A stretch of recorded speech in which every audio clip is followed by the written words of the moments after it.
Hi. So today is a pretty short video, but it's still a topic that I find a little interesting. It's about the complex plane.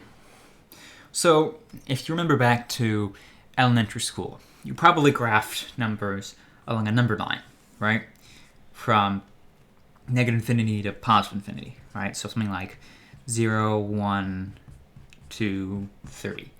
And of course, when you learn about negative numbers, that got expanded to include -1, -2, and -3. But let's say I want to do a similar process of graphing numbers, but I want to include complex numbers, or numbers with both an imaginary, let's say 6i, and a real, let's say 2, component. I would graph 6i plus 2 along this number line. And that doesn't really work. I could graph 2 along this number line, but not 6i. So you might say, oh, well, we'll just have a imaginary component.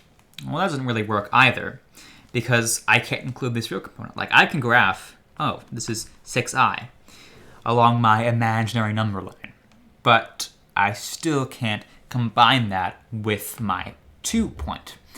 So we have something that we call a complex plane.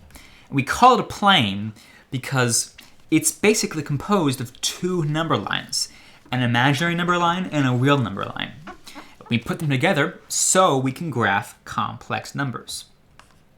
So let me draw an example of this complex plane, right? This is the real axis, and this is the imaginary axis. And looking at this, you might say, hey, that looks like a coordinate plane. Well, that's because it is, right? This is what we're used to as a Cartesian plane, where we have a x number line and a y number line. In this case, we're just repurposing it to represent real numbers and imaginary numbers. So let's say I'm going to graph, what was it, to 6i plus 2, or 2 plus 6i. Well, I go to my real, and I'd find 2. And then I go to my imaginary and find 6i, which is something like this. And of course, if I wanted to really label my axis, I go 6, 5, 4, 3, 2, with each of these being units of I. Right? And of course, they intersect at 0, 0. And you might say, what does that mean? Why do they intersect? Shouldn't they never intersect? Well, that's because if I have 0 times I, right? 0 times anything, 0 times an imaginary number, is still going to be 0. And of course, 0 times 0 is also 0. So that's the only point where they intersect, where 0 times an imaginary number has to be 0. So that's why we have that point of intersection there, forming this complex coordinate plane, if you will. All right, so let's say I want to graph 3 minus 5i. All right, that's a positive 3, and that's a negative 5i. So that's something like this. If I want to graph negative 4 plus 7i, that's a negative 4. And 7i, something like this.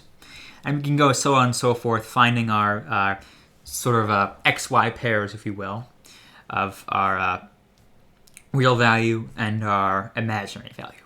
These don't show up too much on problems, but it's just an interesting topic to remind about, and I guess it helps you better understand complex numbers, and to a lesser extent, even real and imaginary numbers, thinking about how we would represent them on a number line. So I thought this was interesting, and I hope you find this to be interesting too. Thanks for watching, and I hope you have a great day.